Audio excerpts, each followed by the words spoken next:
Allez, bonjour à tous, bienvenue pour ce nouveau live. On est parti dans peu de temps. Ah, ça merdouille.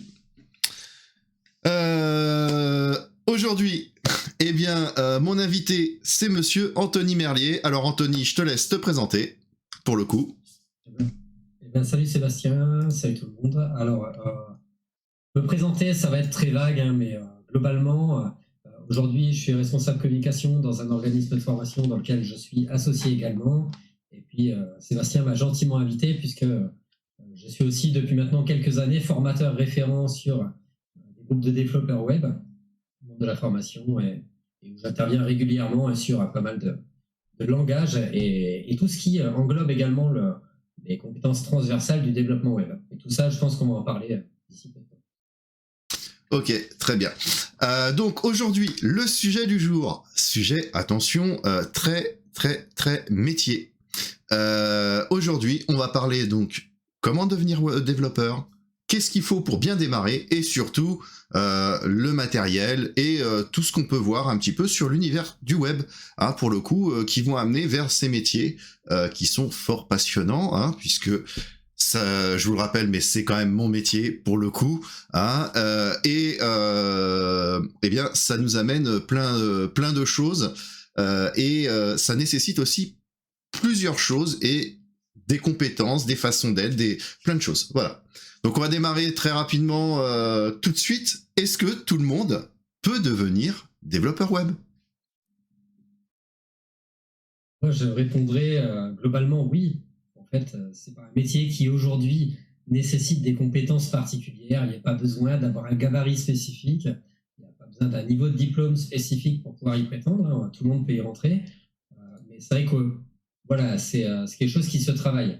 Après, il paraît évident que si on discute un petit peu vraiment de qui va faire ce métier le plus facilement derrière et qui arrivera réellement à ses fins et arrivera à en vivre finalement un jour, c'est quand même l'objectif numéro 1 d'aller vers ce métier.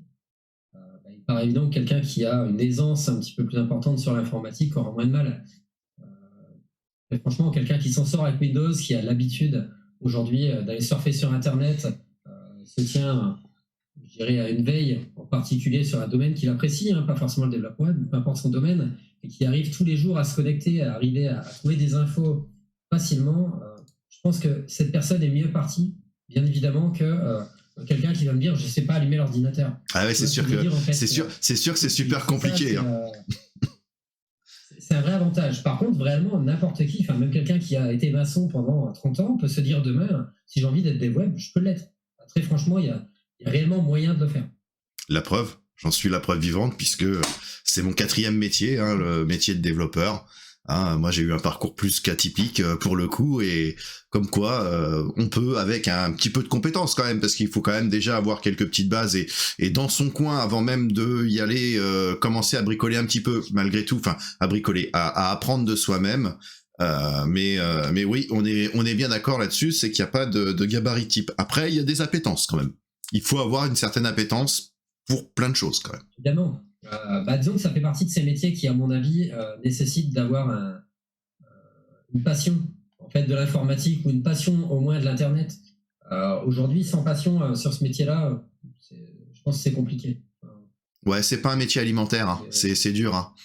Ouais, en fait, on n'y va pas en se disant tiens, le salaire il est à peu près temps, je vais y aller. Non, j'y vais parce que je me rends compte que je vais passer 7-8 heures sur un ordi toute la journée à me creuser la tête et ainsi de suite. Et ça, faut le vouloir. Et je dis pas que c'est une passion de se creuser la tête pendant 7 heures, loin de là. Mais disons que quand on apprécie ces petits moments d'être de manière isolée, un petit peu tout seul, autonome derrière son écran, et encore une fois, c'est plus facile. C'est pas un métier qui génère énormément de contacts, peut-être dans certaines boîtes, mais la plupart du temps, les freelances, ceux travaillent seuls. C'est un peu particulier, mais c'est le sujet des boîtes et des méthodes de travail, on y viendra un peu plus tard là sur la session, parce que c'est vrai que le mode de travail et le mode de fonctionnement a quand même évolué énormément surtout depuis la crise Covid, et voilà, ça on en parlera aussi, parce que quelque part il faut aussi être conscient de ces nouvelles techniques de travail. Je vais rebondir un petit peu sur ce que tu disais, il faut 7 heures par jour. Moi je vous dirais que quand on est développeur quand même, 7 heures par jour c'est une petite journée, parce qu'on est plus souvent aux alentours des 10-12 heures que autre chose, parce qu'il y a toujours ce petit élément, ce petit facteur où on va bloquer sur un bout de code. Si je peux résumer d'ailleurs, et je le prends souvent en exemple, si je peux résumer ce qui se passe dans la vie d'un développeur, en gros c'est 20% de code, 80% de debug, et dans les 80% de debug, il y a au moins 60% de lecture, de doc et compagnie. Je pense que là-dessus, tu vas... Je confirme, par les proportions, après peut-être 75-25, je sais pas, je me rends pas compte, mais là je chipote. En gros, c'est ça, c'est en fait, plus de la moitié du temps, ça c'est sûr, est passé à essayer finalement de réparer ce qu'on a cassé, puisque ayant créé tout de zéro, c'est forcément nous qui l'avons cassé. Donc ça consiste à réparer. Après, je rebondis aussi sur ce que tu dis, hein. C'est vrai que tu parles de 7 heures qu'on tient jamais. C'est aussi une des facettes du métier, et qui peut plaire ou moins plaire à certains, et c'est aussi à prendre en considération pour ceux qui souhaiteraient devenir développeur web. C'est qu'à un moment, quand on est en pleine activité et quand on touche le but sur quelque chose qu'on cherche à faire depuis des semaines, j'ai envie de vous dire que ce soit 17 heures ou pas, on va continuer, quoi. Il n'y a pas d'horaire attitré, on ne va pas dire tiens, il est 17 heures, je coupe et je vais reprendre demain à 8 heures. Non, c'est je vais au bout. J'y suis presque, je vais au bout, et ça peut se terminer par 23 heures, par minuit, par 1 heure du matin. Et voilà, donc il y a aussi un côté gestion de soi-même, de 16 heures et ainsi de suite à avoir, au moins pour ceux qui sont indépendants, au moins pour les personnes qui ont décidé de ne pas travailler dans une société avec des collègues. Pour ceux qui travaillent après en société, bon, ça existe aussi, hein, les horaires sont rarement figés dans ce type d'emploi. Surtout au moment des rendus où on commence à arriver aux dates de livraison, c'est toujours un petit peu la course. J'en profite là pour... être un peu polyvalent d'une part, mais aussi être malléable au niveau des horaires, parce que c'est hyper important. Donc j'en profite pour dire bonjour à tous ceux qui nous ont rejoints. Surtout, n'hésitez pas à mettre vos questions dans le chat, hein, on y répondra au fur et à mesure. Profitez-en. Voilà. Là, pour le coup, vous avez un référent, hein, en termes de formation sur des développeurs. Donc, c'est le moment de poser toutes vos questions. Alors, je sais qu'on ne naît pas développeur web, on le devient. À ton avis, comment le devient-on pour toi? Il y a différentes manières, on va reprendre un peu tous les cas de figure. Tu me diras après dans lequel tu étais, je pourrais évoquer aussi mon cursus, mais dans l'immédiat, par les études. C'est-à-dire qu'il y a ceux qui vont vouloir être développeurs, pas depuis leur naissance, comme tu le dis, quand on ne le sait pas, mais arrivé à l'adolescence, on sait en fait vers quoi on veut se diriger. Et certains savent qu'ils veulent déjà être développeurs, voire avant l'adolescence. Hein. Peut-être même avant, je pense qu'à 7-8 ans, certains seraient capables de savoir qu'ils veulent aller dans cette direction. Ça existe certainement. Donc, les études, donc, cursus classique, alors, plus ou moins classique, la plupart du temps, quand on voit des stagiaires arriver de là, ils sont passés par des études plutôt scientifiques, mais pas que. Il y a des bacs technologiques aujourd'hui qui peuvent mener aussi à ce métier-là. Après, il y a la reconversion professionnelle. La personne qui a exercé un métier pendant des années souhaite changer de métier par besoin, par envie, par nécessité d'un changement dans sa vie. Enfin, il y a énormément de raisons qui font que. Et auquel cas, là, je conseille de se rapprocher évidemment d'un organisme de formation qui dispense ce type de formation et qui vous aiguillera de manière à pouvoir faire financer cette formation par les acteurs souvent de votre région. Ensuite, derrière, il y a la formation à distance. J'ai tendance à dire, celle-ci, elle va s'adresser à un public plutôt averti, c'est-à-dire qu'il faut avoir des notions, comme tu le disais tout à l'heure, parce qu'être tout seul derrière un écran, face à de la lecture et devoir apprendre seul, on fait des super choses en vidéo, on fait plein de choses, tu en fais d'ailleurs, et j'en fais aussi, on fait des très très belles choses aujourd'hui, mais il n'y a pas ce contact humain. Et c'est vrai que même si on a l'impression que le développeur est un petit peu un geek dans sa cave et qui parle à personne, et c'est pas forcément le cas, il y a des relations humaines malgré tout qui sont nécessaires pour arriver à au moins se dépanner de temps en temps. Donc voilà, les formations à distance, ça existe, la plupart du temps on les prend en charge par son CPF, hein, donc, si vous avez le CPF, vous pouvez le dépenser pour faire ce type de formation. Après, une méthode un petit peu plus nouvelle, et là aussi je pense que tu pourras en parler, il y a les bootcamps. Aujourd'hui, on est dans l'époque des bootcamps. Alors, les bootcamps, il faut se voilà, on va peut-être revenir dessus dans peu de temps, peu de temps. mais dans l'immédiat, le bootcamp en soi, moi je le trouve très très bien, mais plus pour un perfectionnement. C'est-à-dire que je dirais pas à quelqu'un qui veut apprendre le métier de développeur, va dans un bootcamp. Non, c'est plutôt, tu as acquis les bases d'une manière ou d'une autre, va vers un bootcamp pour te spécialiser dans un domaine. Tu veux être spécialiste JavaScript, va dans un bootcamp. Tu veux être spécialiste en base de données, va dans un bootcamp. Et voilà, on aura quelque chose qui est beaucoup plus ciblé. C'est des formations qui sont des formations, pas au sens propre du terme. Hein. C'est non certifiant déjà. Des échanges, en quelque sorte, qui se veulent souvent courts et intensifs. Donc, rarement, on va se dire, tiens, je vais me prendre les 900 heures qu'on a dans un parcours normal, d'un titre normal, directement dans un bootcamp. Non, c'est pas possible, ça dure des mois. Donc, intensivement, pendant des mois, c'est pas possible. On doit forcément, en fait, plus sectoriser en disant, tiens, c'est ça que j'ai envie d'apprendre. Je vais être développeur front, je vais travailler du X. Bon, il y a des bootcamps. On peut en faire une spécialisation dans le métier. Et puis, il y a ceux qui sont autodidactes. Hein. Des gens qui apprennent tout seuls. Hein. YouTube, les différentes plateformes qu'on connaît aujourd'hui, Udemy, compagnie, enfin, tout ça, c'est des mines d'or. Hein. YouTube parce que les contenus sont gratuits, tout simplement. Sans oublier aussi. Sans oublier aussi les docs. Avec YouTube, on devient dev. Hein. Je ne suis pas en train de dire ça. Hein. Non. Je dirais même que ce n'est pas du tout le cas. Mais on apprend beaucoup de choses. Il y a du bon à apprendre. Il y a du bon et du moins bon. Il faut savoir aussi un petit peu faire le tri. Ça, sans oublier aussi les docs, hein, parce que les docs nous apprennent beaucoup. Maintenant, il y a beaucoup d'exemples, il y a beaucoup de choses qu'on trouve et qui nous permettent d'apprendre aussi comment fonctionnent les outils. On va y venir. D'ailleurs, bon, t'as parlé des bootcamps, mais je pense que ça, c'est en termes de formation, on y reviendra un petit peu plus tard. Déjà, toi, tu verrais quoi pour démarrer, design, graphisme, full stack, front, back, qu'est-ce que tu conseilles, toi? Alors, dans l'immédiat, la base de la base, ce serait de partir sur les langages principaux, les plus connus à ce jour et nécessaires pour n'importe quelle activité que je souhaiterais faire demain. Je parlais front, de back, sans même parler de ça aujourd'hui, il y a un langage ancestral dans le web qui s'appelle le HTML. Oui. Ça, de toute façon, c'est le langage ancestral, celui qui fait qu'on en retrouve dans toutes les pages web qu'on voit au moment où on parle, hein, dont la page Twitch qu'on a ici. Et voilà, en fait, tout ça, aujourd'hui, est basé sur du HTML qui est associé à du CSS. Donc ça, c'est les deux langages principaux qu'on va aller apprendre au tout début. Après, je dirais qu'il faut aussi savoir se canaliser et se dire vers quoi je vais aller tendre. Tu parlais de front et back, alors qu'on explique un petit peu les choses pour ceux qui ne connaissent pas. Le front, c'est l'aspect visuel d'un site. Finalement, c'est ce que je vais voir quand je clique en fait, sur une adresse URL.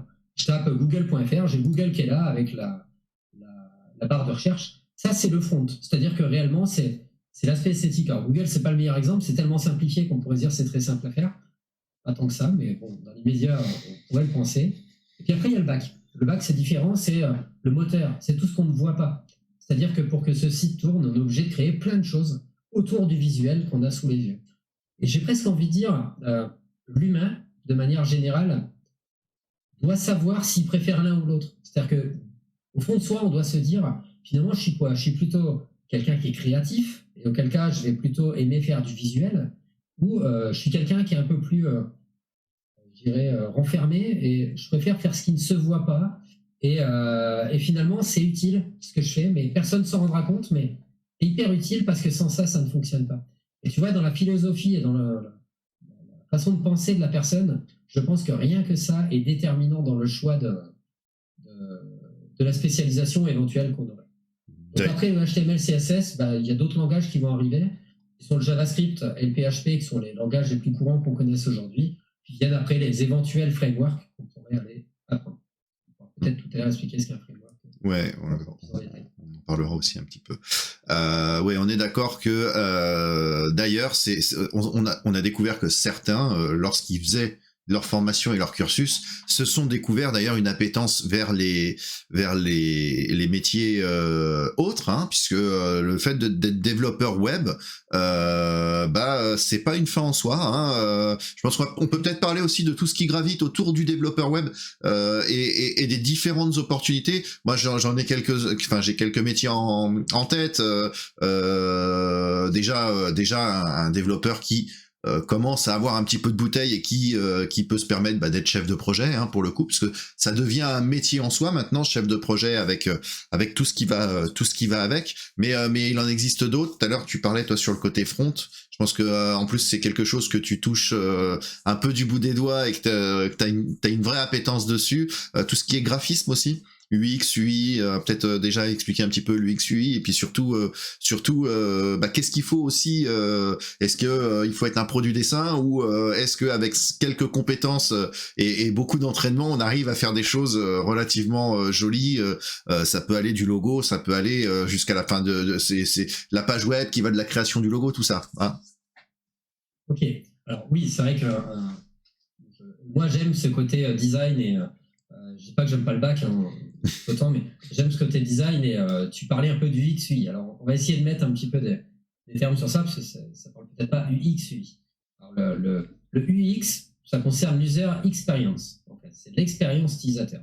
Moi, je vais sur un site web, je sais pas quel site on peut prendre, Amazon, peu importe. Amazon a été travaillé en termes d'UX, c'est-à-dire que tout est fait pour que l'utilisateur qui ne s'est jamais connecté sur ce site arrive à naviguer d'une façon optimale sans avoir à énormément réfléchir. C'est-à-dire qu'on voit tout de suite qu'il y a un petit bouton, tous les rayons.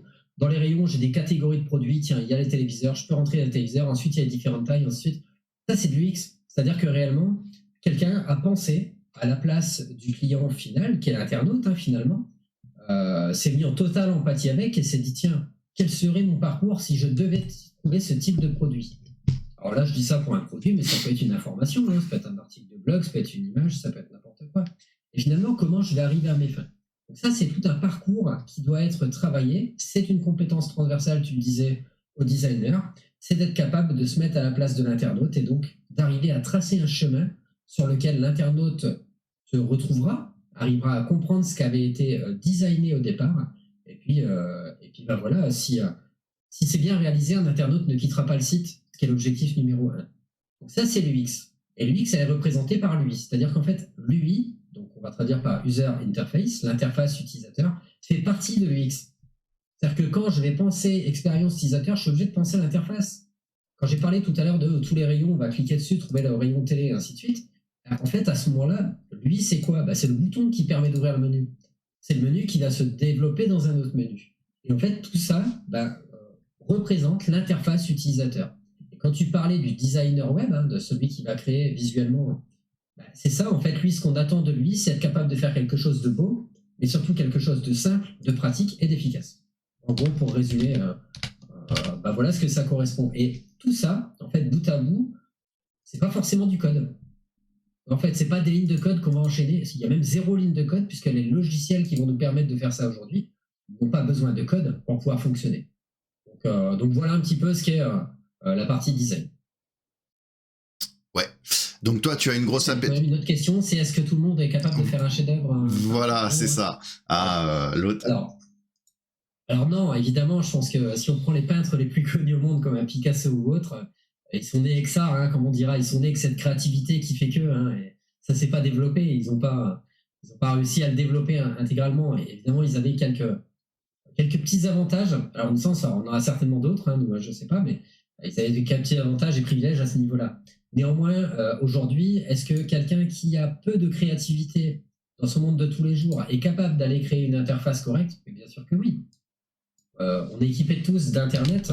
C'est pas très compliqué aujourd'hui d'aller sur des sites comme Dribbble, comme Behance, peu importe, hein, des sites sur lesquels on va aller un petit peu voir et surtout récupérer de l'inspiration d'autres graphistes et se dire, mais ce qu'il a fait là, c'est plutôt sympa. Alors, hors de question de faire du plagiat. Je vais pas dire, tiens, ce qu'il a fait, c'est très bien. Je vais le convertir, je vais le faire un peu à ma sauce là, vraiment impec. Non, ça c'est du plagiat. Il y a du droit d'auteur en France, il faut s'en méfier. Néanmoins, se dire, tiens, je vais m'en inspirer, ce bouton un petit peu arrondi avec ce bord là qui est un peu épais. Tiens, je vais aller m'inspirer, je vais le récupérer. Et puis, finalement, c'est en fouillant un petit peu ce qui se fait déjà, on va réussir à créer des choses. Et j'irai vraiment au fond du truc en me disant peut-être que le bouton dont je me suis inspiré à partir du site Behance, quand je l'ai refait à ma sauce, finalement, je l'ai fait autrement que lui et ça me plaît plus maintenant. Tu vois, en fait, c'est même par des erreurs, finalement, que je vais arriver à un design qui me plaît. Donc, dans tous les cas, la seule chose que je peux dire, c'est pour la personne qui manque de créativité, faites des tests. De toute façon, dans tous les cas, on ne peut pas se tromper, ça se supprime, ça se modifie. tester des choses et puis souvent des erreurs coulent quelque chose de plutôt sympa et finalement on se trouve un style. Et puis les projets s'enchaînant, évidemment, on finit à la fin par avoir un petit peu un espèce de rythme et une façon de travailler qui est identique et qui fait qu'on a,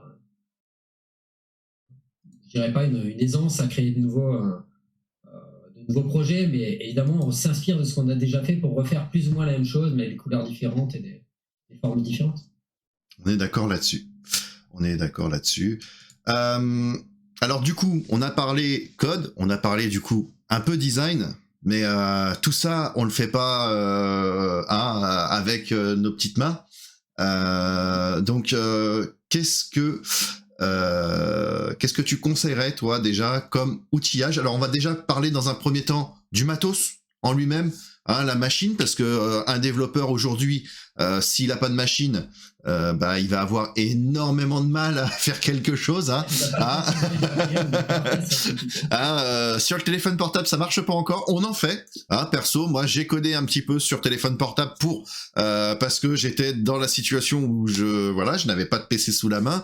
Je vous avoue que un peu sous iPad, mais voilà. Je suis pas convaincu du clavier. C'est ça. Et puis voilà. Et puis il y a le deuxième élément, c'est que c'est bien. Donc vous faites le code, donc ça va bien quand vous faites du script. On est d'accord. Donc un script, c'est une exécution de lignes de commande, on va dire bien spécifique. Par contre, quand vous commencez à faire du design et du front, c'est un peu plus compliqué puisque sur le téléphone portable, vous n'avez pas le visuel en direct et compagnie, ce qui est complètement logique. Donc on va déjà parler donc un petit peu appareil, et puis après, dans un second temps, on parlera aussi logiciel. Et coût en termes d'investissement, parce que c'est bien de vouloir devenir dev, mais et ça j'en reparlerai sur la fin quand on parlera un petit peu emploi et méthode de travail pour le coup, mais il faut quand même donc du coup un petit investissement quand même pour démarrer malgré tout, que ça soit aussi bien sur des petites formations qui peuvent être externes et donc non prises en charge par le CPF ou comme il en existe. On prend l'exemple de Open Classroom qui fait des certifications qui ne sont pas prises en charge par le CPF, qui ne sont pas prises en charge, maintenant qui sont prises en charge par le Pôle emploi, mais voilà. Mais c'est pas non plus, voilà, tout n'est pas pris en charge, donc il y a toujours ce petit investissement, et il y a aussi l'investissement du coup du matériel et surtout des outils à rajouter dans le matériel, les logiciels. Donc voilà, moi je donnerai mon avis sur le matos après, parce que j'ai un avis aussi par rapport à ce que je fais pour le coup.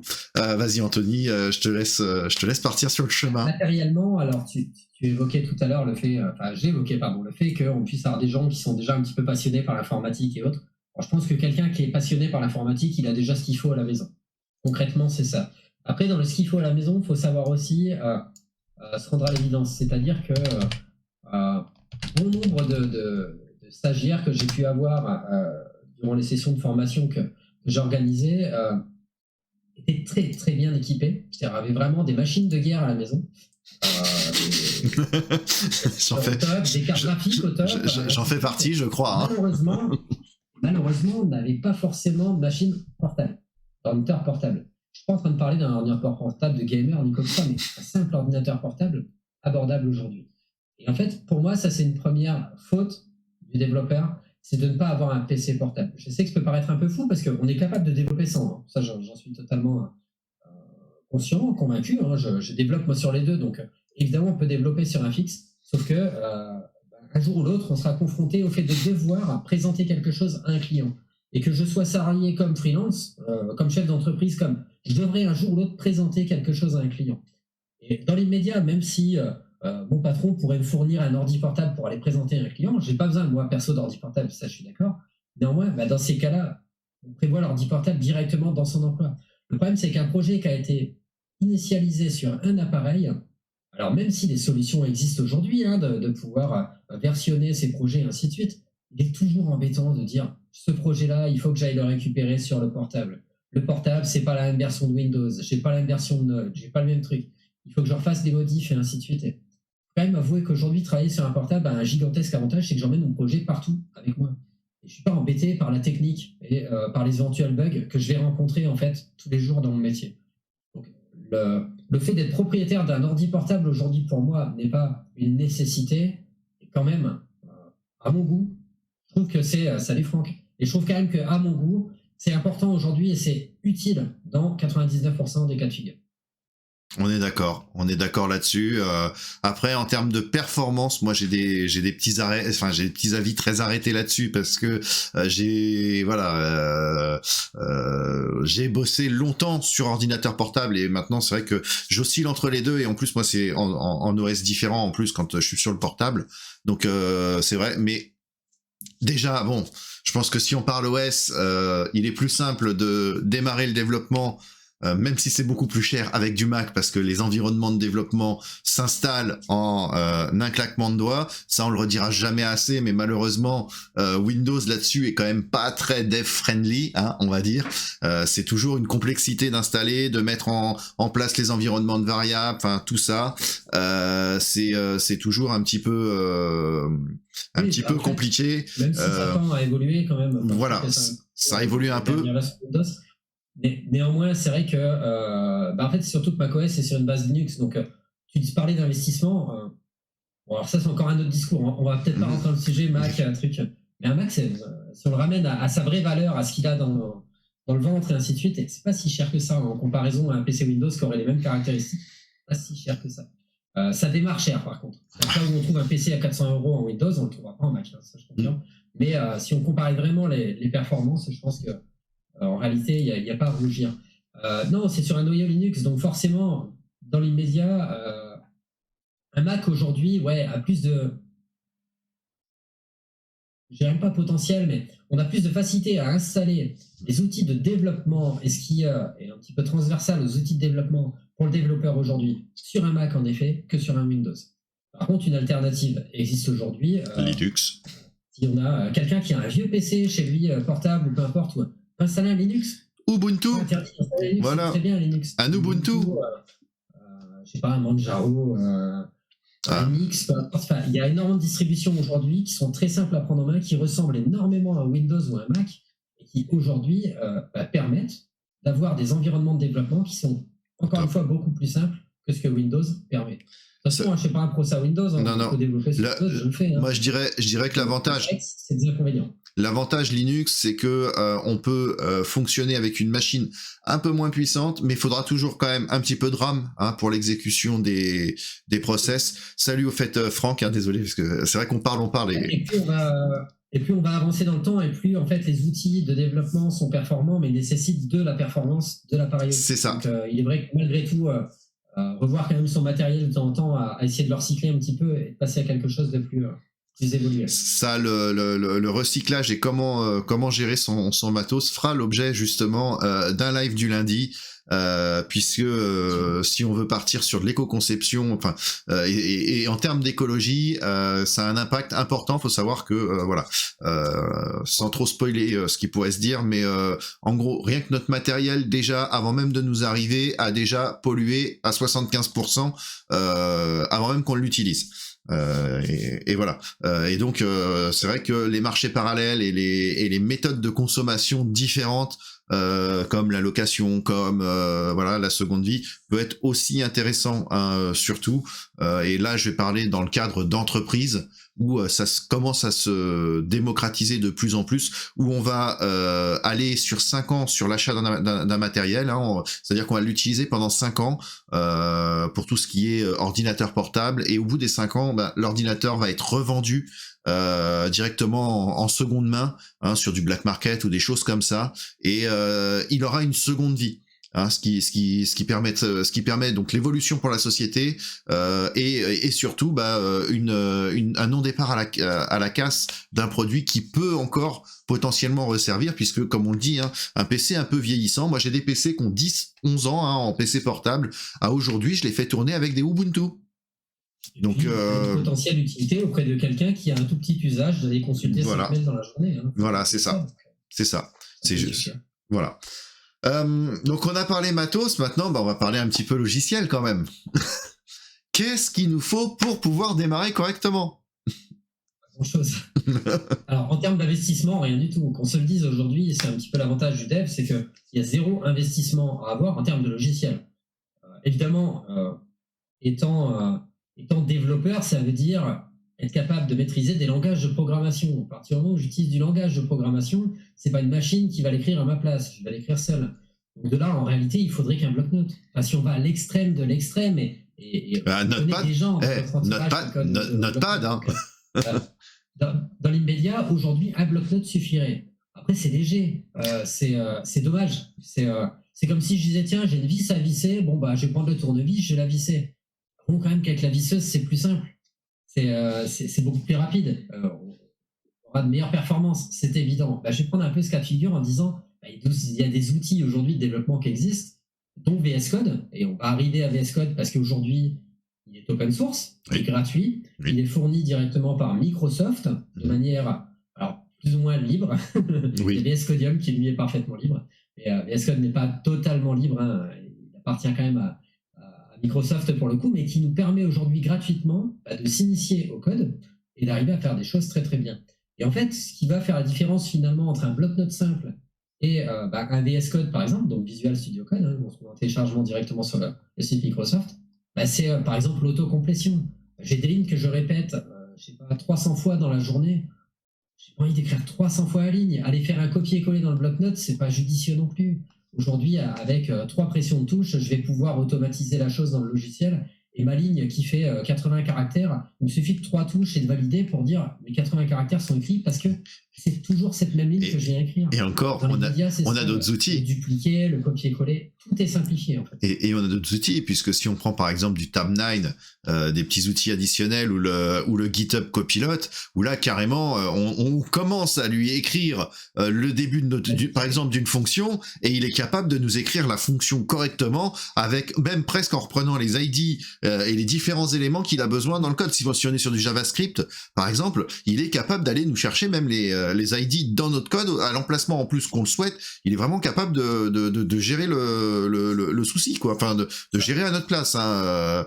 Alors attention, hein, on va rebondir quand même sur le sujet un peu de la semaine dernière. Attention, hein, l'AI est pas là encore pour nous remplacer. Elle est là pour nous aider, hein, pour le coup. Et alors, en plus, dans ce contexte, c'est un peu particulier parce que cette intelligence artificielle, finalement, qu'est-ce qu'elle va faire? Elle va plutôt analyser ce qu'on a l'habitude d'écrire pour essayer de le mémoriser et se dire, comme je sais que ta façon de coder, elle ressemble un peu à ça, je m'attends à ce que tu fasses ça, et ainsi de suite. Et donc, je confirme ne pas toujours se fier à ce que cette petite extension, parce que ça passe par le biais d'extensions, hein, sur VS Code, c'est des petits plugins qu'on vient ajouter, souvent gratuits, mais il peut y avoir aussi des choses qui s'avèrent payantes, pas dans l'immédiat pour l'installer, mais au moins pour se loguer. Et aujourd'hui, ces extensions comme un Tab9 par exemple pourraient nous induire en erreur. Il est là pour nous aider, pour nous aiguiller sur un morceau de code.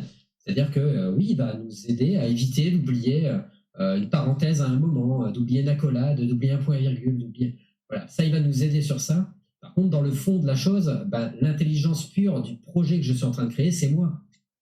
C'est pas lui. J'ai pas confié la gestion du projet à Tab9. Donc, jusqu'à preuve du contraire, je peux pas reprocher à Tab9 de mettre du mauvais code. Lui, il est là plutôt pour essayer de m'aider. Donc, c'est à moi de trier le bon du mauvais. Je crois que c'est ce qui s'était un peu dit la semaine dernière, en effet. Faire confiance totalement à ce qui sort de ces outils. Aux intelligences artificielles. Alors, bon, on a parlé de VS Code, il en existe d'autres sur le marché, et dont un très puissant aussi, JetBrains, qui lui, enfin, les produits de la famille JetBrains, on peut en parler un petit peu parce que on a été un petit peu dessus. Alors certes, c'est cher. C'est un investissement, hein. J'ai plus le montant à l'heure actuelle puisqu'il a dû évoluer. Une trentaine d'euros. Là, c'est une trentaine d'euros par mois pour la suite complète. Voilà, voilà. On est à 8-10 euros, quelque chose comme ça, si on veut un seul logiciel. Voilà. Bon. Storm, WebStorm, des choses comme ça. Mais il est vrai qu'ils ont quand même aussi le petit plus qu'on n'a pas dans VS Code. Avec les moteurs, voilà. Sous VS Code sont natives chez JetBrains. Voilà, c'est ça. Il va falloir rajouter d'ailleurs beaucoup de choses. Hein. Quand on commence à regarder, nous, dans le VS Code, on commence à avoir une belle liste d'extensions. C'est là où je pourrais conseiller JetBrains, en fait, à la limite. Ça paraît un peu bête, mais c'est peut-être plus pour les débutants, finalement. Parce qu'il intègre déjà toutes les extensions nécessaires. Et il n'y a pas besoin d'aller chercher. Plus rapide. Enfin, il aide à se développer et à coder plus vite. En fait, c'est exactement ça. Et si je devais le faire sous VS Code, je suis capable de le faire. Enfin, je pense qu'aujourd'hui, moi, utilisant encore un petit peu les deux, j'ai encore JetBrains qui a installé un peu les deux, j'ai une configuration qui est très proche l'un de l'autre. Par contre, sous JetBrains, j'ai juste fait installer et tout est installé. Sous VS Code, j'ai passé des heures à devoir régler, paramétrer de manière à avoir quelque chose qui est très proche. Et finalement, c'est un peu ça le coût réel des fameux 30 € que j'évoquais, ou 10 si on prend qu'un logiciel. Donc le coût que j'évoquais, finalement, il est là, il est dans le gain de temps que j'aurais eu si j'avais pas à paramétrer ni quoi que ce soit. En gros, c'est un peu ça. Et puis, il n'y a pas le côté mise à jour d'extension, tout est quasiment natif sous JetBrains aujourd'hui. Après, attention, il peut être très intéressant aussi dans la collaboration sur une équipe de développeurs. Ouais, là, il devient intéressant. Quelqu'un qui développe seul, je pense qu'il n'a pas une grosse utilité d'aller vers un JetBrains. Enfin, ça, c'est un avis perso. C'est ça. Non, mais on est d'accord là-dessus, puisque moi, je l'utilisais aussi et j'ai arrêté parce que j'y trouvais pas mon avantage en fait. Et puis parce que peut-être aussi, j'ai toujours pris des habitudes avec VS Code qui font que quand je développais sous JetBrains, ou PHP Storm ou WebStorm, je retrouvais plus mes automatismes de touche. Moi, je dirais juste le seul inconvénient qu'on peut avoir avec VS Code, c'est que les touches, des fois, on ne sait pas pourquoi, elles disparaissent. On peut avoir, les raccourcis, souvent, souvent lors de mise à jour, ça disparaît, voilà. Donc ça, c'est un petit peu le point noir que j'aurais sur VS Code. Mais bon, après, on s'adapte, on fait avec, Je pense que c'est pareil pour toi quand ça. C'est ça. Après, au-delà de VS Code, JetBrains, parce qu'on est en train d'évoquer des IDE, des éditeurs de code finalement, mais il y a d'autres logiciels qui sont nécessaires. N'oublie pas qu'on a quand même quelqu'un qui va faire de la base de données aura besoin forcément d'un gestionnaire pour faire du Mongo, pour faire du MySQL, pour faire. Et auquel cas, là, si on devait citer un logiciel pour chaque plateforme, puisque grosso modo, on a du Mac, on a du Windows. Alors, j'évoque pas trop Linux, mais très franchement, un utilisateur Linux, il retrouve tout. Rien. De toute façon, il retrouve tout. Linux, c'est qu'il est déjà passionné, c'est qu'il s'y est intéressé. J'y apprendrai rien. Donc, je zappe un petit peu Linux en disant il saura se débrouiller sans mon avis, ça, j'en ai aucun doute. Donc, sur Windows et Mac, sur Mac, moi, personnellement, j'utilise Table Plus pour la gestion de mes bases de données. Ouais, et DB Engine. Et j'utilise MySQL Workbench sur Windows ou DBeaver. Je trouve très bien aussi. Les deux sont gratuits. Chez Table Plus, alors c'est gratuit sur Mac, mais il est d'ailleurs existant sur Windows aussi en gratuit. C'est le nombre de connexions simultanées en fait à des tables ou des bases qui est limité. Donc en fait, c'est un principe de freemium. Si vraiment je voulais exploiter le potentiel intégral, il faudrait que j'aille souscrire à l'abonnement ou acheter la licence. Je ne sais plus. Je crois que c'est une licence. C'est un abonnement. C'est un abonnement. Ouais, et voilà, MySQL Workbench et DBeaver par contre sont totalement gratuits. Il n'y a pas d'abo, il n'y a rien du tout. Oui, et d'ailleurs Workbench qui est très pratique. Aussi pour tout ce qui est Mac aussi, Workbench est sous Mac, mais Workbench il a un gros avantage malgré tout, c'est que on a les UML dedans. Et ça, voilà, et ça, si quand on a les diagrammes, quand on travaille sur des très gros projets, c'est quand même non négligeable de pouvoir se sortir et s'imprimer le diagramme de la base de données et de l'afficher, et de l'avoir sous les yeux, parce que ça c'est pour un aperçu de son projet à l'instant T, parce qu'en effet, il y a beaucoup de choses qui se passent dans la tête. De deux, si j'intègre d'autres développeurs dans l'aventure, finalement, c'est ça. On va comprendre ce que j'ai fait. Et ce noyau dessiné par un système de toile, tout simplement, enfin de diagrammes, de blocs reliés par des flèches, ainsi de suite. Je pense que c'est le meilleur moyen de pouvoir présenter à quelqu'un un projet. C'est ça. Alors c'est vrai qu'on a évoqué tout à l'heure que deux gros métiers, deux grosses évolutions, mais les métiers du web vont quand même beaucoup plus loin que ça, puisque en poursuivant un petit peu, on peut passer DevOps aussi. Donc en gros le DevOps, on va dépeindre son boulot, mais c'est de tout faire pour que ça se mette bien en place, aussi bien dans l'environnement de production dans l'environnement de développement que dans l'environnement de production. En général, c'est quelqu'un qui travaille et là, quand il y a un DevOps dans l'histoire, c'est que on travaille déjà tous à distance sur directement un univers bien spécifique, c'est-à-dire qu'on n'a rien en local, mais on est déjà tout à distance sur des machines virtuelles, sur des choses comme ça. Et c'est quelqu'un qui va aussi passer ses journées à aller faire de l'analyse de montée en charge, de prise en charge de puissance, tout ça, qui sont quand même des éléments aussi très très importants. Mais là, faut quand même déjà savoir faire des tests, savoir faire quelques petites choses, savoir maîtriser déjà plusieurs langages pour pouvoir y aller, et puis surtout partir et bien comprendre les systèmes de nœuds, avec Docker, et puis Kubernetes. Ces containerisations. Voilà, toutes ces histoires-là.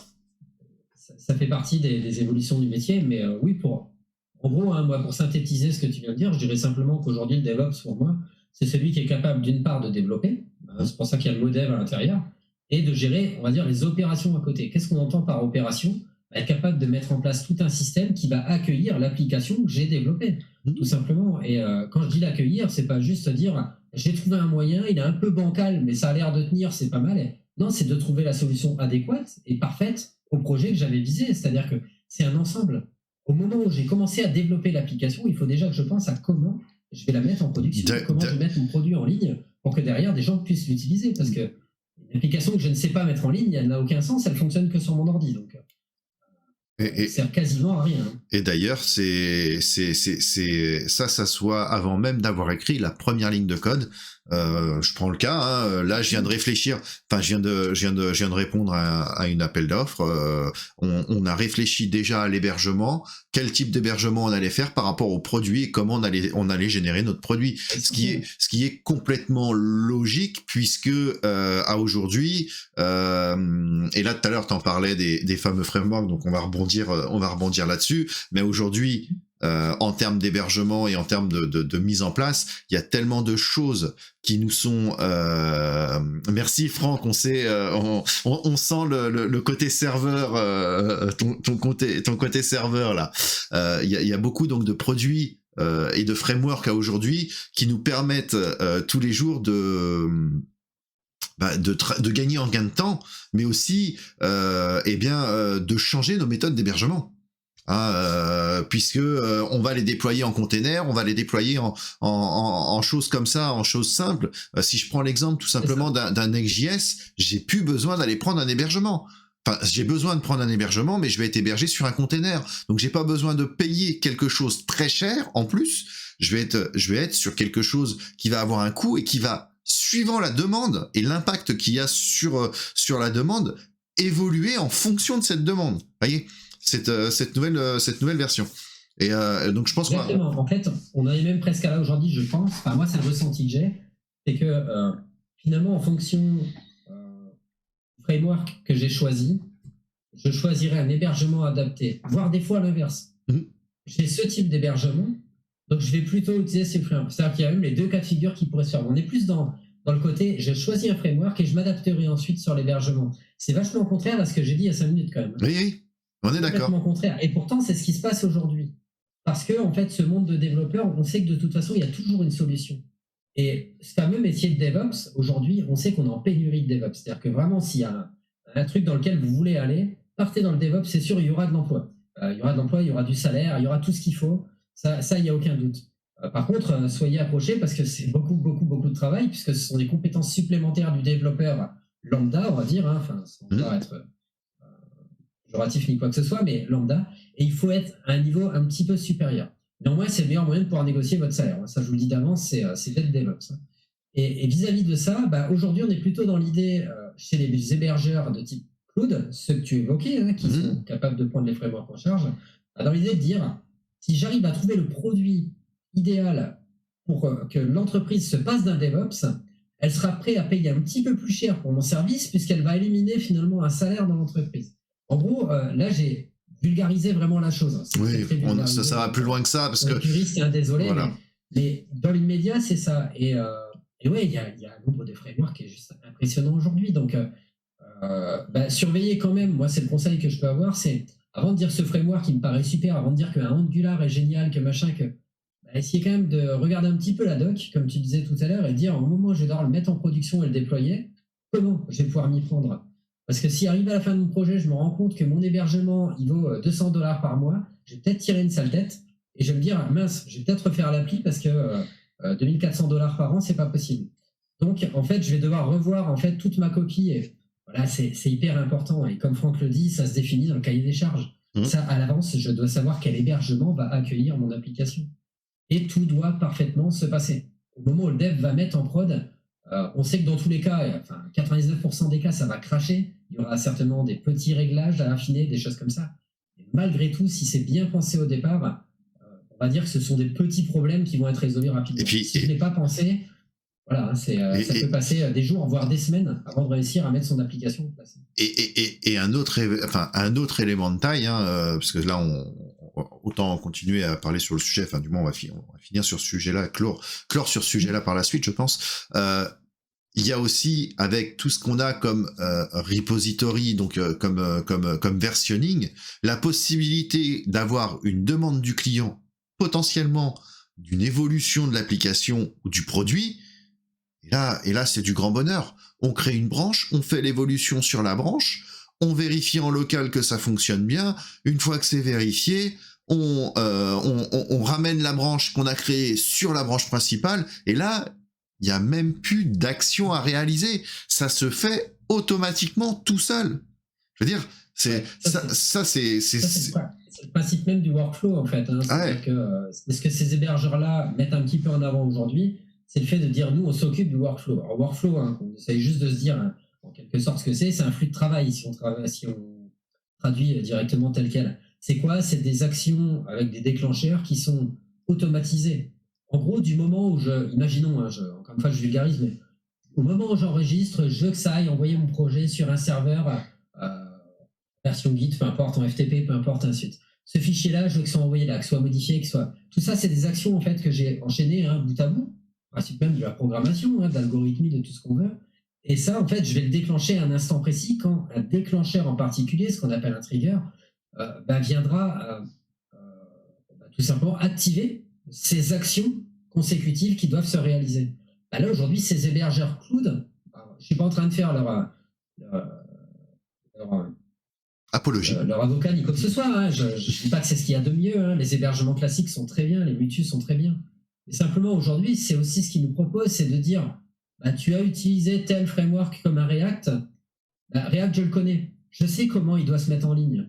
Donc, en fait, quand tu vas prendre l'hébergement chez moi, en me précisant que c'est un React, tu n'as pas besoin de me préciser, je le détecterai. Quand tu vas m'envoyer ton projet, je sais quelles sont les étapes pour faire en sorte qu'il soit opérationnel en ligne. Et voilà ce qui se passe. Et tu vois, on parlait du DevOps. Là, dans ce cas de figure, il vient d'être remplacé. C'est ça. Il vient d'être complètement remplacé. Bon, par contre, le coût, le coût reste quand même. Il y a tous les coûts, en fait, ça dépend de son appli aussi, le nombre de vues qu'on a de l'appli, ça dépend de plein de choses. Mais quand on compare un petit peu au coût du DevOps, où je disais tout à l'heure, on est capable de négocier son salaire, on peut quand même relativiser en se disant ce ne sera pas le coût d'un salaire de DevOps. Quoi. Non, après le DevOps, c'est quand même là sur d'autres tâches aussi quand même. Donc il y aura quand même toujours besoin de ça. Il a notamment la capacité de développer ce que ne fera pas l'hébergeur. On est d'accord. C'est probablement le faire, mais c'est ça. Ça ne le fera pas gratuitement. C'est ça, complètement. Donc on a vu un peu le matos, on a vu les langages, on a vu un petit peu la façon de voir plein de choses. On va peut-être évoquer quand même un truc important. Quelles sont pour toi les qualités d'un bon dev? Évidemment, comme je dirais d'un plombier de savoir souder, je dirais que aujourd'hui la qualité d'un bon dev, c'est de connaître ses langages. Ça me paraît évident. Tous les langages de base doivent être maîtrisés. Donc je répète, HTML, CSS, JS, PHP, SQL. Voilà, ça c'est les 5 langages nécessaires à tout développeur. Full stack. Quelqu'un qui ferait que du front, PHP, on pourrait le mettre de côté, SQL aussi. Oui. Moi je dirais non, Franck qui sache pas faire le café lui-même, mais moi je dirais alors pas forcément qu'il les maîtrise sur le bout des doigts, parce que aujourd'hui c'est difficile de connaître sur le bout des doigts tous les langages, parce que ils ont tous certaines typicités et des variantes. On prend l'exemple, mais au moins voir la structure. Par exemple, voilà.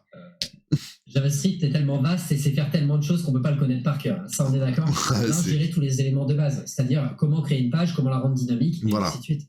Parlons de ces choses-là, c'est-à-dire qu'il faut un minimum de connaissance de ces langages-là pour arriver à quelque chose.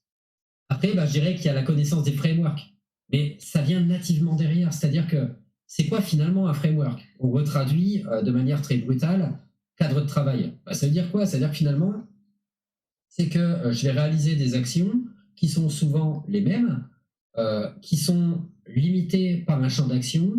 Et finalement, c'est ça le framework. C'est quoi? C'est créer avec du code que je sais déjà faire des tâches qui sont plus ou moins répétitives, mais qui sont souvent avoisinantes les unes des autres. Ça a été imaginé et je dirais encapsulé à l'intérieur d'un espèce de logiciel. C'est pas un logiciel, c'est du code déjà préétabli. Et ça a été encapsulé à l'intérieur pour nous faciliter la création. Quand je dis faciliter, je parle surtout du gain de temps au départ. Je parle principalement même de gain de temps. Aujourd'hui, quelqu'un qui utilise un framework, c'est pour gagner du temps majoritairement. Il y a aussi l'esprit communautaire pour se faire dépanner évidemment, mais c'est vraiment le gain de temps qui fait que. Donc, utilisation de framework, c'est un plus. Et puis, j'ai tendance à dire, et je crois que c'est le dernier sujet que tu as dit tout à l'heure, c'est l'employabilité des devs de demain. Aujourd'hui, quelqu'un qui ne connaît pas les frameworks, c'est pas rédhibitoire. Je peux engager quelqu'un qui ne connaît pas un framework. Néanmoins, je lui demanderais peut-être de travailler avec. Donc, comme il connaît le langage de base, il arrivera à s'y faire. Au bout de quelques jours, quelques semaines, il s'y fera et puis ça se forme. Mais c'est un vrai plus d'arriver déjà sur le marché du travail en tant que recherche active d'emploi, avec la connaissance de certains frameworks. Ça, c'est évident. Les basiques, Les basiques. Alors, il y a le choix, moi je dirais, il y a où on va vers les basiques et qui sont les plus utilisés, les plus demandés, ou alors on va vers ceux où on en entend un petit peu moins parler pour justement être la perle rare. Ça, voilà. C'est chacun voit midi à sa porte. Il est vrai qu'à aujourd'hui... Il y a peut-être une notion d'affinité aussi. Aussi, oui, quand même. On peut aussi avoir une affinité particulière envers un framework qui fait qu'on se sent meilleur avec celui-ci et qu'on est peut-être d'ailleurs meilleur avec celui-ci. Oui, mais moi si je... l'affinité à prendre en compte aussi. Si je prends mon cas, je suis incapable de travailler avec Symfony, mais par contre Laravel me pose pas de soucis. Mais parce que j'adhère pas, voilà. Exactement. Mais j'adhère pas à la méthode de travail de Symfony, comme je préfère travailler sur un Next.js qu'un React. Et pourtant, Next.js découle de React. C'est dans la façon de conception qui est, voilà. Et là, pour le coup, Dax, je crois qu'on dit comme ça, pour le coup, ils annoncent Tailwind. Voilà, il y a des gens qui sont plus Bootstrap, d'autres Tailwind. Je pense qu'on est plus en team Tailwind par ici, en effet. Ouais, on est... Il y a des gens qui sont Bootstrap, ou même Bulma, CSS, Dax. Il y en a beaucoup. Mais c'est ça, en fait, il faut prendre en considération le fait que quand quelque chose me plaît, je suis plus productif. Et si je suis plus à l'aise avec Tailwind, écoute, go avec Tailwind. Déjà, il est... Bon, enfin, là, en termes de dev, on peut parler en termes de dev, le connaissant tous les deux et connaissant Bootstrap, c'est quand même aussi beaucoup plus léger que d'utiliser Bootstrap. Faut dire ce qui est aussi. C'est tant qu'on l'utilise, mais oui. Mais là, il peut être beaucoup plus léger. Voilà. C'est exactement ça. Et après, concernant les autres frameworks, après, si on regarde vraiment un petit peu ce qui se fait, je conseille d'aller sur des sites comme Welcome to the Jungle ou des choses comme ça, des sites spécialisés dans la recherche de profils. C'est souvent les mêmes qui reviennent. Ouais. Tu as parlé de Symfony. Alors, sur le back, c'est certainement celui qui revient le plus. Laravel est moins présent. Mais sur le front, je pense qu'on peut citer React, qui est, à mon avis, aujourd'hui, au moins à 2 offres sur 3, nécessite la... React, un peu Next aussi. Next.js. Derrière, alors Next, fait un peu son apparition. Next, évidemment, qui est un framework React, pour le coup, puisque React n'est pas un framework en réalité. Mais Next, c'est un framework basé sur du React, tout simplement. On a vu JS qui est beaucoup demandé. Angular peut-être un petit peu moins, ou peut-être plus sur des grosses boîtes en général, parce que les projets sont un petit peu plus conséquents. Et puis, moi, je prendrais l'exemple d'un framework que moi, j'apprécie beaucoup et avec lequel je me sens meilleur qu'avec les autres d'ailleurs, c'est Svelte. Svelte, aujourd'hui, en termes de proportion, est quasi pas utilisé. Pourtant, je considère aujourd'hui que c'est celui avec lequel je suis le plus productif si demain je devais sortir une appli. Par contre, c'est vrai que niveau offre d'emploi, il n'y a quasi rien. D'un autre côté, pour répondre un peu à ce que tu disais tout à l'heure, si demain il y avait un profil Svelte qui est recherché, je pense qu'encore une fois, en termes de rémunération, on aurait peut-être quelque chose d'un petit peu plus élevé parce qu'on trouvera peu de profils finalement. Et voilà, c'est la différence entre la rareté et... Faire du React aujourd'hui, c'est s'assurer que des offres d'emploi correspondront à ce que je veux. Par contre, c'est s'assurer qu'on sera 10 sur le poste et que forcément, je ne pourrai pas négo le salaire. Ça, c'est évident. Ça, voilà. Ça, on est 100% d'accord sur le truc. C'est un risque d'aller dans des niches, mais d'un autre côté, c'est... voilà. Mais bon, si on commence à maîtriser aussi des frameworks autres et peu connus... Dans tous les cas, ça s'apprend un framework. Voilà. Alors, petite question de Franck. Est-ce que la rémunération est plus importante que le confort de travail quand on débute ? Je te dirais que moi étant un peu vieux maintenant, parce que ça fait quand même quelques années maintenant que j'ai démarré dans le milieu du travail, je ne sais pas. C'est une vraie question, il y a beaucoup d'études qui ont été faites là-dessus, alors il faudrait les retrouver, là on va pas annoncer de chiffres comme ça, mais il y a beaucoup d'études qui aujourd'hui sont faites auprès des développeurs pour leur demander finalement qu'est-ce qui les intéresse le plus dans l'emploi qu'ils visent, où ils ont postulé. Est-ce que c'est le projet finalement qui est à l'intérieur, ou est-ce que c'est la rémunération? Et de souvenirs, il faut vraiment retrouver les études pour en reparler, plus tard, mais de souvenirs, ça tend à s'équilibrer. C'est-à-dire que le simple fait de gagner de l'argent ne suffit pas à couvrir les inconvénients du cassage de crâne qu'on va avoir toute la journée. En fait. C'est ça. Et certains sont prêts peut-être à gagner un petit peu moins pour un certain confort. Je rejoins Franck, je pense que c'est ce qu'il voulait dire. Et d'ailleurs, je vais en profiter pour du coup rebondir et on va parler un petit peu de la vie post-formation, quand on commence à aller retravailler. Et à aujourd'hui, alors moi j'ai vu une étude il y a pas longtemps là-dessus qui disait que les développeurs à aujourd'hui, avec le Covid, bon, il y en a qui se sont retrouvés confinés, il y en a qui ont pris la décision d'embarquer leur matos dans des vannes, dans des camping-cars et la route. Et c'est vrai que ça se fait de plus en plus en fait. Le télétravail. Donc je pense que c'est une qualité aussi que doit avoir le développeur, c'est d'être capable d'être autonome malgré tout et d'être capable, sans qu'on soit là derrière son dos dans un bureau, de lui dire écoute, il faut que tu fasses ça. Non, il doit savoir tout seul se gérer et gérer son temps de travail. Et un autre élément, du coup, quand ils partent sur les routes comme ça, ils peuvent être en décalé, donc il y a quand même l'attente de résultats malgré tout. Ça se fait de plus en plus, puisque là, c'est des études globales où les jeunes ne cherchent plus forcément un CDI, mais plus un CDD, mais pour un confort de vie aussi autre. C'est-à-dire que le télétravail rentre vraiment en recherche, et c'est un peu comme ça, je crois, qu'a tourner un peu notre métier aussi de développeur, parce que clairement, moi, si on regarde un petit peu, par exemple, là, on reprend le Welcome to the Jungle, il y a énormément d'offres qui sont en 100% remote. Aujourd'hui, on peut habiter Lille et bosser pour une boîte à Berlin, ou bosser pour une boîte qui est à Barcelone et n'y aller que 3 fois dans l'année, clairement. Donc voilà, il faut cette certaine autonomie aussi pour un développeur. Tu dis qu'il y a énormément d'offres avec du télétravail total, mais télétravail partiel. Oui. Faudrait refaire une étude sur ce site. Je pense qu'il y a 90% des offres, sans trop me tromper, ont du télétravail partiel. Oui, aussi. Minimum 1 à 2 jours par semaine. Oui. Alors, pour des tas de raisons, tu les as évoquées, tu en as évoqué certaines pour des tas de raisons, mais aussi parce que, tu le disais, ce métier, c'est ça.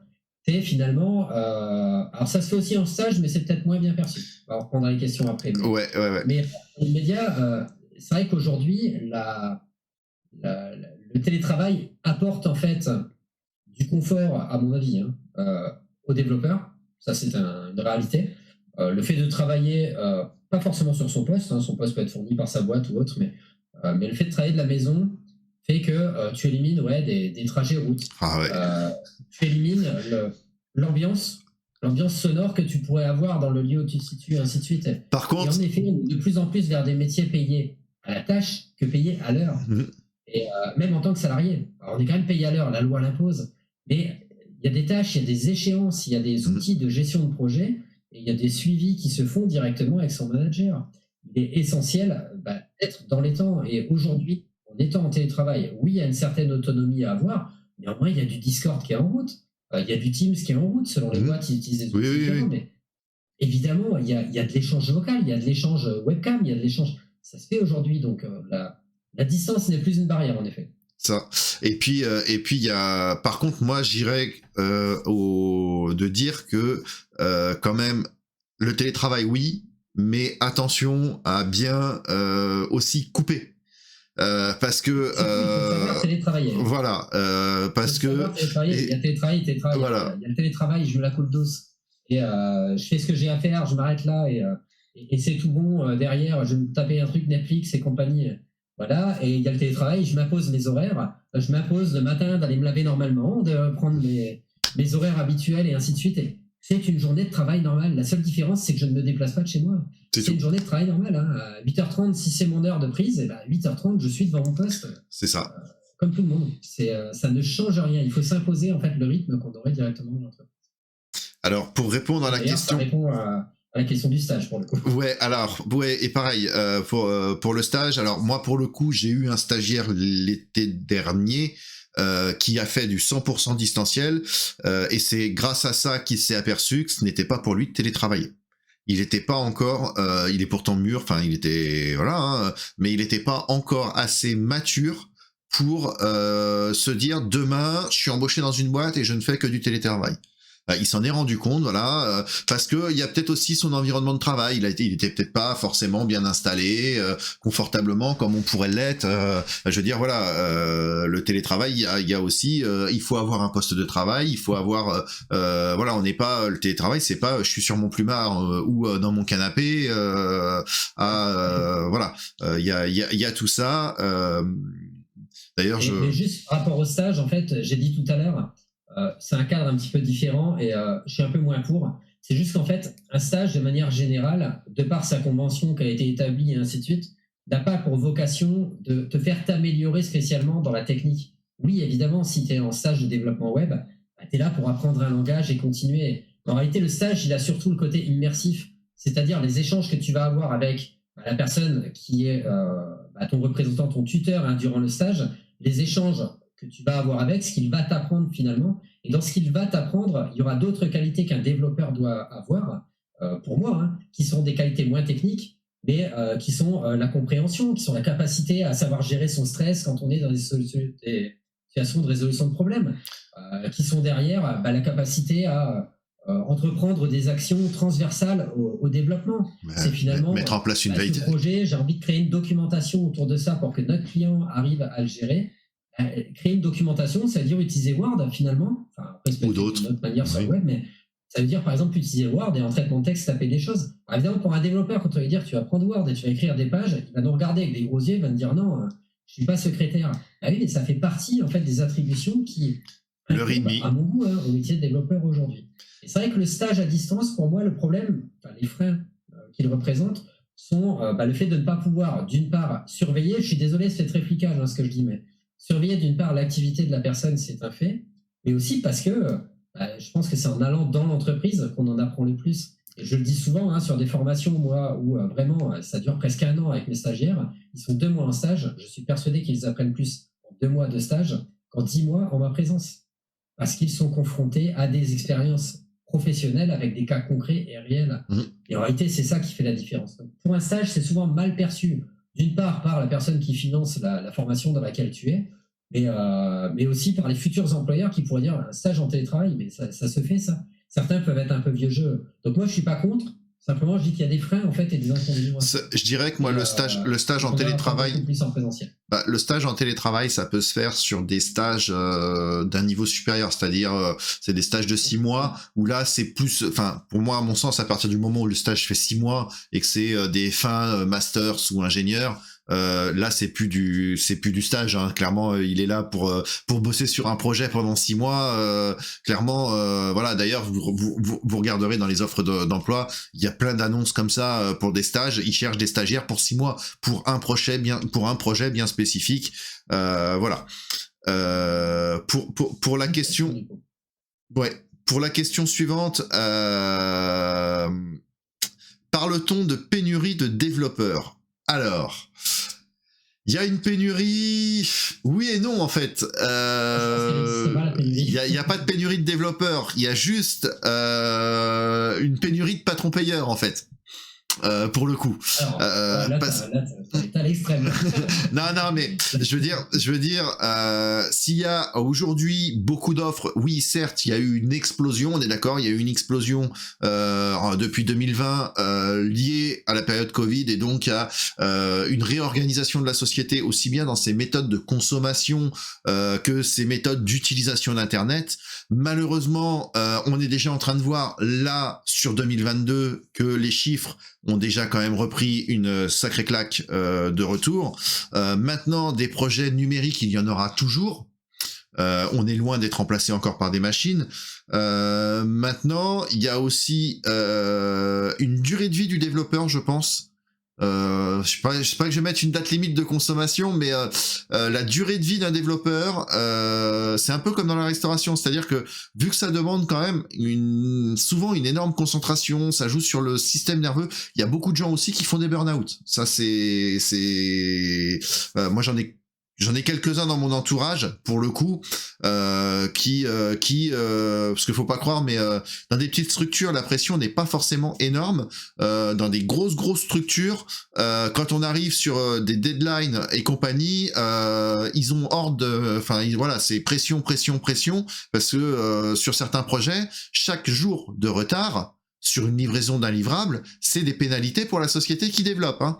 Donc, et sur des projets à 100, 200 000 euros, voilà, c'est quelque chose de très puissant. Donc oui, il y a aussi cette lassitude, et puis il y a aussi il y a l'évolution aussi des développeurs. Hein. Un développeur junior reste pas junior toute sa vie. Hein. Il évolue, il monte, il devient peut-être chef de projet, et il faut que derrière, il y ait ce retour et cette arrivée de qu'ils se remettent, voilà, qu'on retrouve la perle rare, et peut-être parce qu'il y a aussi une attente bien spécifique, et moi je l'ai vu beaucoup dans certains processus de recrutement où on passe par des plateformes comme Coding Game, machin et compagnie, où il faut absolument résoudre tous les trucs si on veut aller plus loin et aller jusqu'à l'entretien. Sauf que c'est pas comme ça. Enfin, moi, à mon sens, c'est pas comme ça que je juge un développeur. Moi, un développeur, à mon sens, hein, là c'est un peu le chef d'entreprise quand même qui parle. Moi, comme je dis, je veux bien embaucher un développeur. Moi, ça me gêne pas, ça me pose pas de soucis. Je lui demande juste un truc, c'est que s'il veut 3 000 euros de salaire, il faut qu'il dégage au moins 4 500 euros de chiffre d'affaires, puisque c'est lui qui s'auto-alimente son salaire.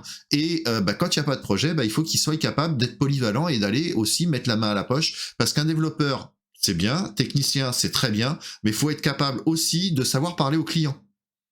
Parce que c'est pas que le chef de projet qui parle aux clients. Je rebondirai sur ce que Franck a dit derrière, parce que je pense que ça fera le point suivant sur lequel on va arriver pour le coup.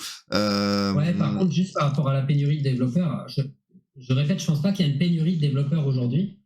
Au contraire, je pense qu'il y a du monde sur le marché. Par contre, quand un employeur va être en recherche d'un profil et va dire je ne trouve pas le profil que je cherche, c'est plutôt parce que en gros tu disais le patron mauvais payeur ou autre, en fait c'est pas tant ça le problème, c'est qu'aujourd'hui il y a des prétentions de la part des entreprises d'aller chercher des profils qui sont qui n'existent pas, tout simplement. Je peux pas le dire d'une manière plus crue, qui n'existe pas. Je peux pas avoir quelqu'un qui a 5 ans d'expérience et qui veut maîtriser telle technologie et qui derrière voudra ce salaire. Et je peux pas, et ainsi de suite. Et donc en fait, ce qui se passe, c'est que la pénurie, elle se crée par le fait que les développeurs les plus expérimentés, finalement, ce qu'on va appeler les seniors, donc les seniors, alors, je sais jamais, certains disent au bout de 5 ans des seniors, au bout de 10 ans des seniors, chacun le dit à sa sauce. Mais dans l'immédiat, en estimant qu'on prenne 5 ans pour être senior, en fait, on va chercher que des développeurs qui finalement ont 5 ans d'expérience. Et là où ça bouge aujourd'hui, c'est que jamais personne ne donne sa chance à celui qui a 1 an, à celui qui a 6 mois. Et forcément, ça va bloquer un moment. Et ce senior qui a plus de 5 ans, il va naviguer de boîte en boîte, et va renégocier systématiquement, ainsi de suite. Donc ce que je pense, moi, c'est qu'il y a 2 catégories de développeurs. Il y a ceux qui vivent très bien leur vie parce qu'ils sont là depuis un petit moment et qu'ils ont réussi à faire leur trou. Et puis, il y a l'autre côté, ceux qui n'arrivent pas à rentrer dans le marché. Et là, c'est là où c'est dommage qu'il n'y ait pas une espèce de concordance entre les deux, un espèce de passage de relais, parce qu'il y a quelque chose à faire, en fait. Et l'autre point, moi, que je note le plus souvent, c'est que on cherche des devs juniors pour faire du HTML, CSS, niveau masters. Il n'y a pas besoin d'avoir un masters pour faire du HTML, CSS.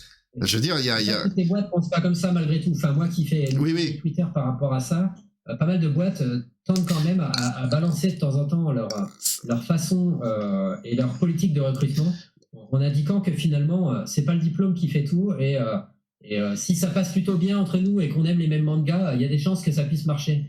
Et de plus en plus on a ce côté relationnel qui rentre en compte, ça c'est plutôt bien. Il serait temps que vraiment la plupart des startups ou boîtes de dev, agences de dev en France aujourd'hui commencent à raisonner un petit peu comme ça, parce que réellement ça laisserait sa chance à tout le monde. Bah, et puis surtout, tout le monde n'est pas ce côté pénurie. Tout le monde ne va pas jusqu'au Masters, hein. Clairement, déjà avec une licence, on est capable. Enfin, je veux dire, aujourd'hui avec une licence, hein, avec un bachelor, on est chef de projet, clairement. Et on maîtrise au minimum 4 à 5 langages. En plus, enfin, au moins un langage de plus. Et quand on est sur des langages supplémentaires, on n'est pas sur des langages type web, mais on est vraiment sur des langages de programmation. Donc ça peut être du C#, ça peut être du Java, ça peut être du Python. Donc déjà là, on commence déjà à avoir un sérieux niveau. Il n'y a pas besoin d'avoir plus derrière. Et même là moi les critères de recrutement sont un peu trop pointus. Voilà. Et là moi je vais parler même en cas général pour les gens qui ne sont pas en mode reconversion, même en mode études. Dites-vous bien que c'est pas en sortant tous ingénieurs ou avec des masters que vous allez être plus employable que ça, hein. Parce que au final, bah vous allez vous retrouver avec un masters mais payé au SMIC, hein. Clairement, hein. Parce qu'à un moment, s'il y a que ça. J'ai pu avoir un bac plus 5 et avoir un sale caractère, hein, n'oublie pas ça. Oui, aussi. J'ai jamais trouvé chaussure à mon pied. Ça peut exister aussi. Hein. Si on me demande demain, est-ce que je préfère le bac plus 5 avec 3 ans d'expérience, mais qui à chaque fois qu'il va me regarder, m'envoie un regard, il me tire une balle à chaque fois, et que derrière, je vais avoir un développeur un peu plus junior qui a appris des choses, mais qui est hyper agréable, il y a des chances que j'aille vers la personne agréable. C'est ça. Aujourd'hui, la connaissance, elle s'apprend, elle évolue. Le tempérament de quelqu'un, c'est plus dur de le faire changer. Et surtout, c'est pas mon objectif en tant que supérieur de dire derrière, je vais le faire changer. Non. Je peux essayer, mais c'est pas mon métier. Il faut que ça cadre. Le former, par contre, ça l'est. Voilà. Donc réellement, je pense que voilà, il y a ce côté feeling, il a raison, hein, Dax, sur ce coup-là. Mais vraiment, j'ai quelques tweets que j'ai vu passer. J'essaierai de te les faire repasser, Sébastien, pour que tu les diffuses plus tard. Mais il y a des boîtes qui recherchent sur le feeling, c'est-à-dire qui demandent en fait vraiment qu'est-ce que tu fais dans la vie, t'habites où, c'est quoi tes soirées, tu préfères quoi comme marque de. C'est d'ailleurs le principe de Welcome. Ce sont des critères de recrutement. Ça paraît un peu fou, mais ça peut l'être. C'est le principe qu'on retrouve d'ailleurs un petit peu dans Welcome to the Jungle, puisque c'est la société qui se présente et non pas le candidat. Exactement, en fait, ils nous invitent à les rejoindre, c'est-à-dire qu'eux demandent que ça, de voir quelqu'un qui est comme eux, alors comme eux, on va prendre au bon sens du terme, hein, il n'y a aucune discrimination du quoi que ça, mais comme eux, et qui derrière va rentrer en fait dans l'entreprise pour s'éclater tout simplement. Et comme je le disais tout à l'heure, quelqu'un qui s'éclate est productif, et à partir de là, il s'agit quand même de connaître les fondamentaux de ce qui est demandé par le poste. Mais ça s'apprend. Alors, en effet, moi je suis plutôt sur la base du feeling, si demain il y avait des recrutements à faire. Ah bah moi clairement aussi, faut que ça passe, parce que si ça passe pas, c'est compliqué après de travailler, pour le coup. Du coup, pour rebondir sur ce que Franck nous a dit, donc il faut aussi que les devs se remettent en question quant au langage qu'ils ont appris en formation et ceux qui sortent tous les 1 ou 2 ans, oui, c'est ça, on est d'accord, et sur ceux qui s'acceptent de pouvoir faire des conneries, ça, on est d'accord aussi. Toi, comment tu le vois déjà le métier dans 2 à 3 ans? Je le vois évoluer parce que vous avez parlé la semaine dernière d'un truc qui, pour moi, risque déjà sur 2023 d'être omniprésent, c'est le no-code. Moi, je trouve que réellement le no-code prend une part importante dans l'esprit en fait du développement web aujourd'hui. Je m'explique. De base, on aurait tendance à dire le no-code, c'est pour ceux qui ne codent pas. Parce que si on fait une traduction littérale, c'est ce qu'on pourrait penser. Moi, je pense que le no-code, c'est simplement une façon de dire quelque chose qui ne mérite pas d'être codé parce que j'ai tendance à le réutiliser. Dans ces cas-là, il serait peut-être bien qu'il soit factorisé quelque part et que je puisse y faire appel quand j'en ai besoin. Et quand j'y fais appel, si ça peut m'éviter d'écrire 20 lignes et de faire un clic, ce serait quand même vachement plus simple. Et je pense qu'on est tous d'accord là-dessus. En fait, le no-code, je le perçois plus comme ça, moi. C'est finalement écrire du code, c'est-à-dire je peux le composer moi-même, mon no-code. Écrire du code qui finalement est réemployable, réutilisable et m'en resservir au moment où j'en ai besoin. C'est juste ça en fait. Et donc je pense moi en 2023 que le no-code va prendre une énorme part de marché sur le monde du développement et on cherchera des développeurs no-code. Ça paraît un peu bête dans le terme, mais j'imagine qu'on cherchera des développeurs no-code. Après évidemment, sinon l'usage des frameworks. Et Franck a raison quand il dit en fait on a des gens qui apprennent des langages, mais là, qui sortent tous les 1-2 ans, qu'ils acceptent le fait de pouvoir en fait, dans l'immédiat, c'est ça, il y a une remise en question permanente dans ce métier, comme dans des tas d'autres métiers. Il n'y a pas que dans le dev, il n'y a pas que dans la technologie, dans tous les métiers, ça existe. Il faut une remise en question.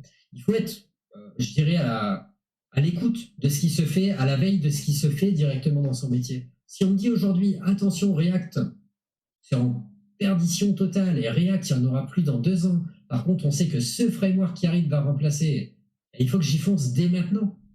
C'est-à-dire que je ne vais pas abandonner React. Je ne vais pas dire, allez, je supprime tous mes projets, c'est bon, on enlève tout. Non, par contre, je vais commencer à être sensibilisé par le fait que son remplaçant étant peut-être déjà un petit peu acté, je vais essayer de m'y intéresser pour être, on va dire, non pas à la pointe, mais au moins au niveau de ce qui se fait à l'instant où ce sera cherché. C'est juste ça. Donc, quand je sors de formation et que j'ai appris réellement les bases, il ne faut pas que je m'arrête là, et il faut que j'aille un petit peu plus loin. Et que je me dise, tiens, ça, je peux aller l'apprendre. Si je ne trouve pas d'emploi aujourd'hui, je me prends le temps d'apprendre pendant ce temps-là pour essayer d'amener d'autres cordes à mon arc et de pouvoir derrière prétendre à d'autres offres et ainsi de suite. Et surtout, mettre ces projets en avant. C'est-à-dire que si vous réalisez un projet sur une techno, peu importe, où un recruteur demain, il va le regarder, ça. Il va forcément le regarder. Et donc, dans le métier de dev dans les années qui viennent, je pense que je sois en poste, que je sois freelance, que je sois... c'est la mise en avant de mes projets, c'est la création d'un portfolio, c'est montrer de quoi je suis capable, et ainsi de suite. Tout ça, c'est important aussi. Et puis, évidemment, d'autres solutions qui existent aujourd'hui, comme Storyblock, où il y a des alternatives à ça, un Retool ou des choses comme ça. Il y a des choses qui existent aujourd'hui et qui permettent, je dirais, d'aller dans une démarche différente dans la création de projets. C'est plus forcément un bon vieux MySQL avec Workbench, comme on disait tout à l'heure sur un ordi. C'est des bases de données qui sont en ligne finalement et qui sont accessibles directement depuis n'importe quel poste, grâce à une API tout simplement. Et de toute façon, l'usage des API, c'est le monde de demain. Donc voilà. Voilà ce que je dirais. Une question qui arrive. Ouais, donc Dexter, alors qui n'est pas dans le métier et qui comprend que le no-code soit pratique, mais je trouve que ça fait, comment dire, perdre la notion, l'essence même du métier de développeur. Alors, un développeur par définition ou synonyme est un codeur, et on retire code. Je comprends que forcément la réaction soit quelqu'un. Pour avoir, moi, derrière le no-code, il y a toujours quelqu'un en fait. Voilà, et puis je vais même aller plus loin.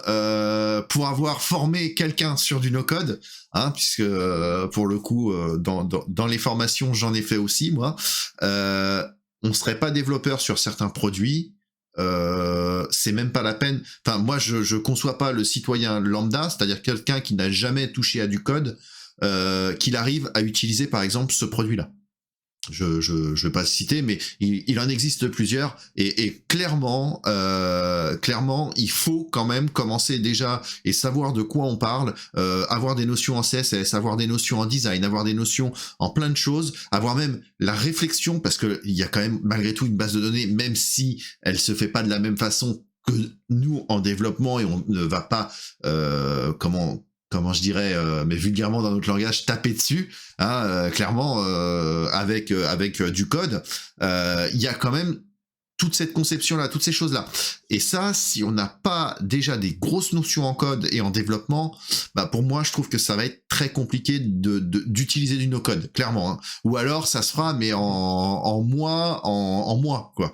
Le temps de comprendre l'outil, le temps de comprendre aussi comment ça fonctionne, comment on arrive à avoir ce qu'on veut, quoi, clairement.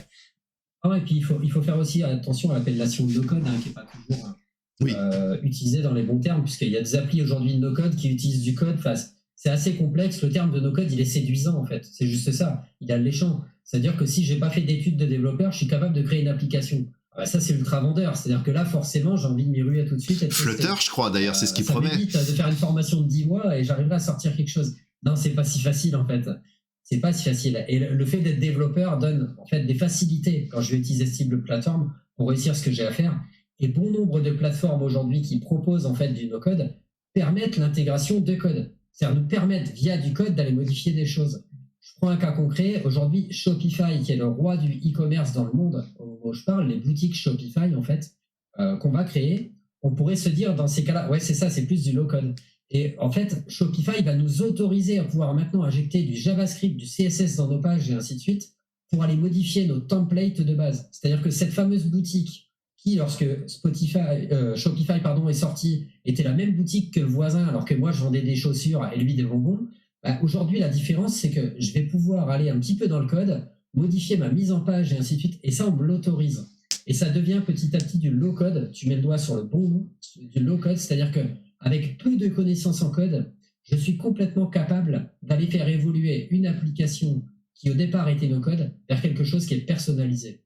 Parce que les limites du no-code, elles étaient là au départ. Le fait de dire, j'ai une application en interne dans mon entreprise, j'ai une application que je vais créer à côté. Le problème du no-code, c'est que maintenant, pour les relier, c'est mission impossible.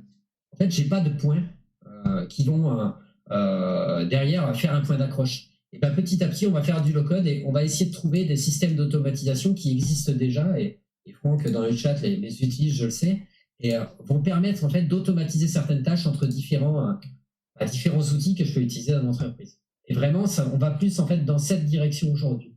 Et encore une fois, plutôt que d'écrire 4 fichiers JavaScript à 500 lignes chacun, si je peux trouver une solution qui existe aujourd'hui sur le marché et qui me permet en 5 minutes d'éviter de faire ces 4 fichiers, dans ces cas-là, je serais complètement bête de ne pas l'utiliser. C'est juste ça. Là-dessus, on est d'accord. Là-dessus, on est complètement d'accord pour le coup. Donc, on a parlé évolution du métier, du coup. Qui dit évolution du métier dit, eh bien, tout simplement,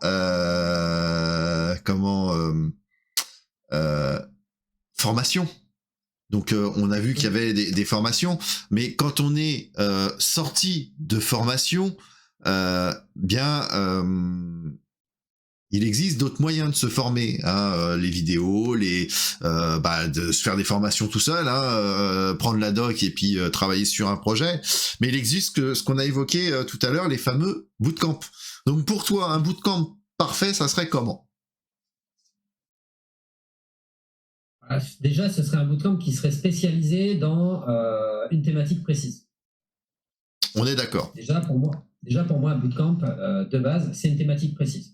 L'apprentissage d'un framework en particulier, l'apprentissage d'une technologie plus globale, je sais pas, la création de sites directement avec WordPress. Voilà, c'est des thématiques vraiment ultra ciblées avec une compétence visée à la fin. Pas un métier, mais une compétence visée sur la fin. C'est juste ça, en fait. Après, un bootcamp parfait, je pense qu'il n'y en a pas aujourd'hui. Enfin, je dis pas que, oui, non, mais on en a vu quelques-uns. Je dis pas que ça n'existera pas. Mais en fait, ce qu'il faut comprendre, c'est qu'un bootcamp, c'est je suis avec d'autres personnes en train d'apprendre quelque chose. Forcément, j'aurais pas les mêmes questions que d'autres. Enfin, ça reste une formation. Qu'on le veuille ou non, ça reste une formation souvent plus accessible en termes de coût. Je parle beaucoup plus accessible et souvent beaucoup plus courte, ce qui peut permettre à quelqu'un qui est employé, salarié ou qui a peu de temps à attribuer, le fait de pouvoir malgré tout se former rapidement sur un domaine. En gros, c'est ça. C'est ça, sur une semaine. En général, les délais moyens, sur une semaine, ça dépend des sujets. On en a vu quelques-uns qui font rêver, bootcamp à Bali, pour le coup, le bootcamp à Bali, voilà. C'est marketing, en fait. C'est voilà. le contenu, moi, qui m'intéresse dans un bootcamp. C'est ça, c'est ça. C'est purement marketing, là. Alors, Franck, perso, je pense que le monde de l'entreprise en général ne sait pas ce qu'il est possible de faire en dev. Ça, on est d'accord. Parfois, une entreprise t'appelle, elle a une idée générale qu'elle veut, mais elle n'y connaît rien du tout. Donc, le commercial, chef de projet, le dev, se retrouve entrepreneur multitâche en bâtiment, maçonnerie. On est d'accord là-dessus. Il y a toute une éducation à faire et pour tous les métiers. Alors, ça, Franck, je te rejoins complètement, puisque moi, sur certains cas, là, récemment, j'ai répondu à quelqu'un qui veut un produit. Pour l'instant, j'attends encore le cahier des charges en fait. Donc moi j'ai fait une réponse chiffrée par rapport aux différents entretiens qu'on a pu avoir, mais j'attends un cahier des charges ficelé, un vrai. À aujourd'hui, ouais, c'est vrai que on est dans un métier où les sociétés pensent. Le client vient avec son idée et puis en gros je voudrais que ça me fasse ça, mais après débrouillez-vous quoi. ça devient compliqué, on est d'accord. Moi, j'irais plus loin dans ce que tu dis, Franck. Normalement, il faudrait presque que chaque société ait au moins un développeur chez elle, d'embaucher. Alors certes, c'est pas terrible. Peut-être un regroupement pour certains, hein, un développeur pour plusieurs petites entités, mais ça permettrait quand même, ça permettrait plein de choses. Les freelances sont là aussi, hein, c'est pour attribuer quelques heures tous les mois. Ouais, voilà. Mais ça permettrait aussi de régler quelques petits problèmes dans le monde de l'entreprise. Mais oui, c'est vrai que bientôt on va venir avec la camionnette et on va faire aussi la peinture, le ravalement et parce que ouais, plus ça va, plus on nous en demande. On nous demande des trucs des fois qui sortent complètement du contexte. Technologiquement, en fait, on fait des choses ultra surréalistes aujourd'hui. Donc forcément, on a tendance à penser que modifier un élément d'un site ou créer une application sur la base de ça, ou finalement c'est 3 clics ou autre, bah non, c'est souvent plus complexe que ça, et il y a tout un acheminement qui passe par le cahier des charges et qui passe par les différentes étapes de la création qui doivent se faire, et c'est vrai que les entreprises arrivent souvent en ayant une idée assez vague, mais ne rentrent pas dans le détail. Ça, c'est ce que tu disais à l'instant, et ce qui permet de conforter ce que dit Franck, parce que c'est vrai que dans l'immédiat, ils ne se rendent pas compte de ce qu'on est capable de faire dev, mais dans le bon sens comme dans le mauvais sens. C'est-à-dire, quelquefois, ils ont l'impression qu'on peut tout faire, quelquefois, c'est l'inverse, c'est l'impression qu'on ne peut rien faire. Et il n'y a pas de juste milieu.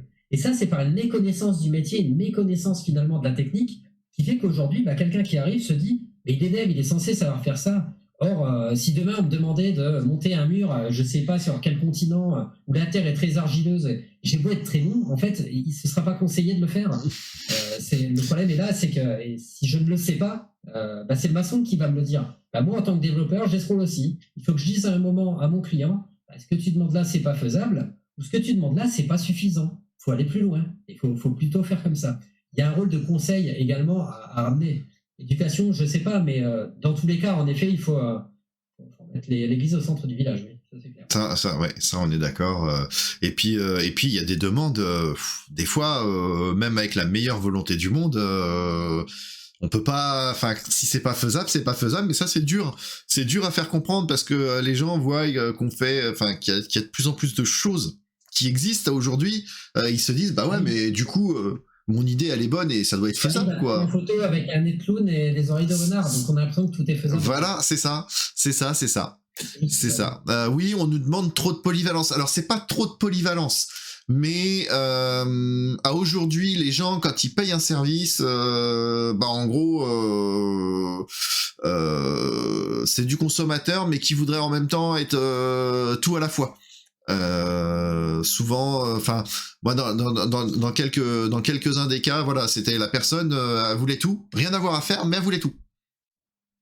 Sauf que ça, je le répète, et Franck, je pense, ira dans mon sens, mais on est développeur, notre métier, c'est d'écrire du code, c'est de réaliser la structure. Le corps en lui-même du produit, on ne peut pas se substituer au client, clairement. Je sais pas ce que t'en penses, Anthony, mais moi je suis pas rédacteur, je suis développeur, clairement. Mon métier. Et puis surtout, il faut une personne en charge du projet dans l'entreprise cliente. C'est ça. Ou dans l'entreprise tout court, si je suis salarié, il faut une personne qui a la connaissance du projet et la connaissance des moyens techniques qu'on doit apporter finalement à cette application ou à ce site web. Et il est vrai qu'on a peut-être cette facilité à remettre la responsabilité sur le développeur d'une manière générale en disant mais en fait, si l'application ne marche pas, c'est parce que ça a été mal fait.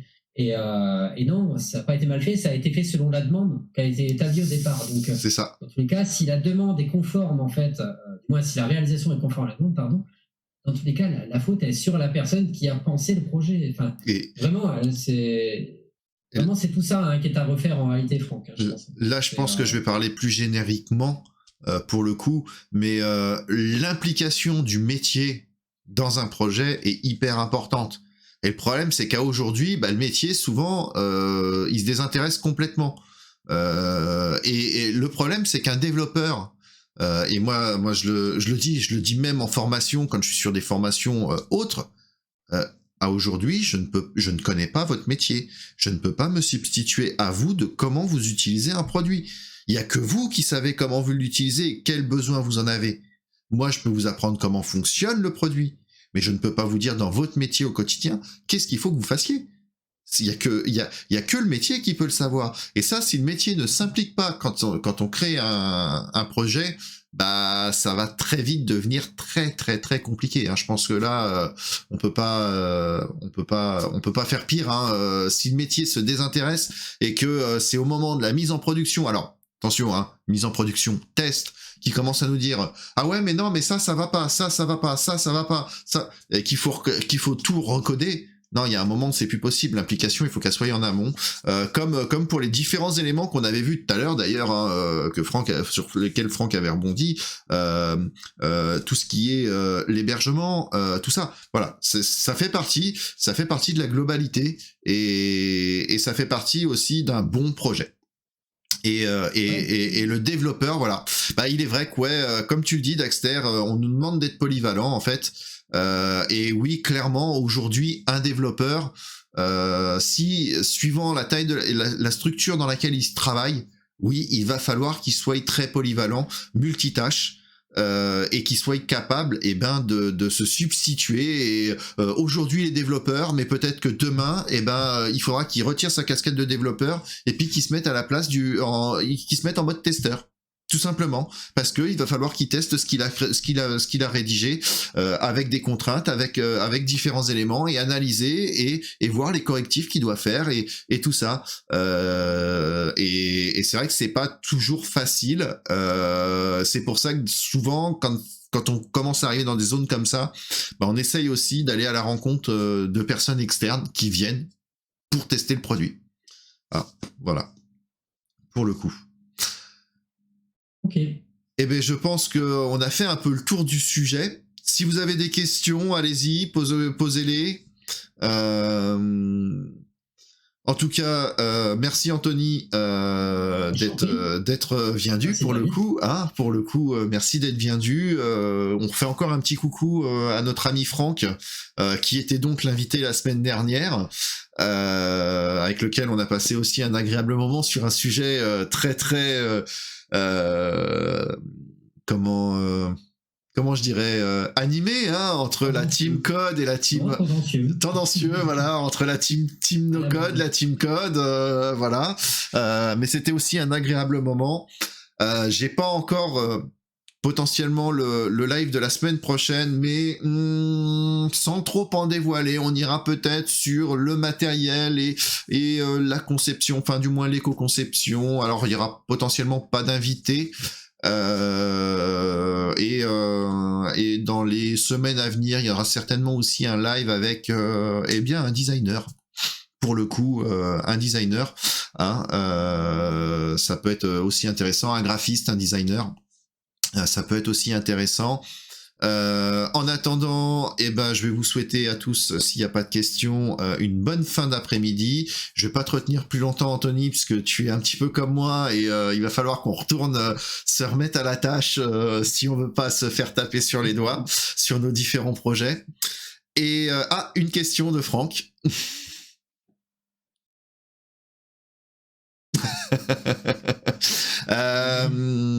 Perso, moi ça sera soupe de crevettes maison puisque je suis toujours au régime, Franck. Je sais pas encore, je sais pas. Donc voilà, en tout cas c'était bien agréable. En tout cas c'était bien agréable. Merci encore pour l'invite et puis voilà. Pour un prochain live. À un prochain live et à plus. Oui, avec des nouilles, Daxter. Allez, sur ce, je vous souhaite à tous une bonne fin d'après-midi et à plus. Bye bye.